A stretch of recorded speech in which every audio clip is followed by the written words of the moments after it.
हिमांशु, आपसे मैं जानना चाहूंगा कि हर चुनाव में, चाहे राष्ट्रपति चुनाव या उपराष्ट्रपति चुनाव, कुछ ना कुछ इतिहास बनता है और कुछ इतिहास लिखे जाते हैं। इस बार क्या आपको दिलचस्प नजर आ रहा है इन दोनों चुनाव में? देखिए, एक इतिहास जो मैं आपको बता दूं कि देश को पहला ओबीसी उपराष्ट्रपति मिलने जा रहा है, क्योंकि अंगणित जो है वो जगदीप धनखड़ के पक्ष में है। तो कहीं ना कहीं अब देश को पहला ओबीसी जो है वो उपराष्ट्रपति मिलने जाएगा। अंगणित, जैसे ऐश्वर्या बता भी रही थी कि भारतीय जनता पार्टी को उम्मीद है कि पिछली बार से ज्यादा मत जो हैं वो मिले, क्योंकि पिछली बार वेंकैया नायडू जब उपराष्ट्रपति पद का चुनाव लड़ रहे थे उनको 515 वोट मिले थे। इस बार अंगणित थोड़ा सा डिफरेंट है। भारतीय जनता पार्टी के पास जो अंगणित के हिसाब से अगर देखें तो 528 मत जो है अभी तक है।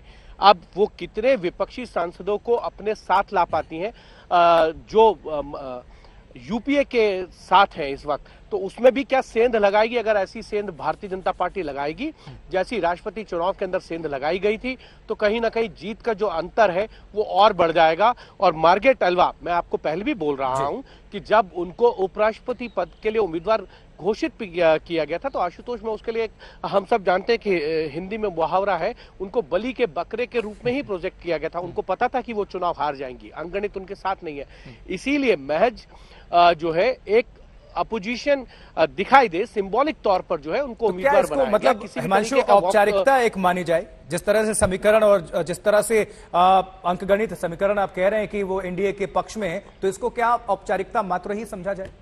बिल्कुल औपचारिकता मात्र समझा जाए, क्योंकि 780 वोट पड़ने हैं और मैजिक नंबर जो है वो 391 का है। भारतीय जनता पार्टी के पास जो सांसदों की संख्या है खुद की अकेले दम पर वो 394 है। तो ऐसे में जो बहुमत का आंकड़ा है उससे 3 मत ज्यादा भारतीय जनता पार्टी के पास है। उसके अलावा उनके साथ जो है एनडीए के सहयोगी दल है, जिसमें शिवसेना के शिंदे ग्रुप है, जेडीयू है, एलजेपी है, ये तो उसके साथ सहयोगी दल है, असम गण परिषद है, बीपीटीएफ है, ये उनके सहयोगी दल है। अगर इन सब की संख्या जोड़ दी जाए तो 450 से ज्यादा पड़ती है।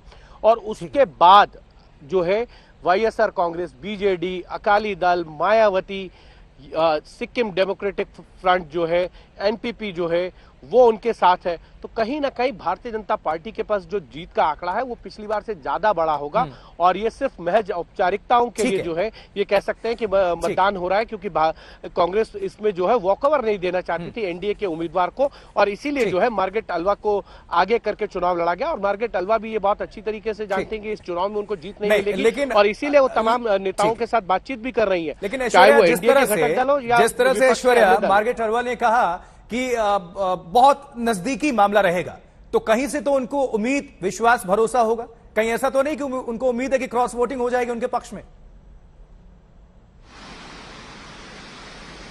देखिए, क्रॉस वोटिंग हो जाएगी ऐसा भारतीय जनता पार्टी तो सोच सकती है, क्योंकि हमने देखा था जब राष्ट्रपति का चुनाव भी था तो जब रिजल्ट आने वाला था तब ये स्पष्ट हो गया था कि कई सारे विपक्षी पार्टियों के एमएलएज, एमपीज ने भी जो द्रौपदी मुर्मू हैं उनके लिए वोट किया था। तो ऐसा हो सकता है कि मार्गरेट अल्वा जो है, देखिए कई बार जैसे कि हिमांशु बता रहे थे अभी कि कहीं ना कहीं बलि का बकरा जो होता है वो कहीं ना कहीं हो सकता है कि वो जानती हो, लेकिन देखिए हर कोई ये जानना चाहेगा और हर कोई, अगर हम और आप भी कोई चुनाव लड़े तो हम चाहेंगे कि हम ये सोचे कि हम जीत जाएंगे। अगर आंकड़ों की बात करें तो वो तो साफ साफ जो है जगदीप धनखड़ के खेमे के अंदर हैं, लेकिन मार्गरेट अल्वा का ये कहना था और मानना था कि हो सकता है कि मार्जिन उतनी ज्यादा ना हो जितना कि लोग अभी इस समय सोच रहे हैं। देखिए, स्पष्ट हो जाएगा सब कुछ रात को 7:30-8 बजे तक, लेकिन इस समय ऐसा लगता है कि जो खेमा है वो जगदीप धनखड़, एनडीए का इस समय काफी मजबूत है।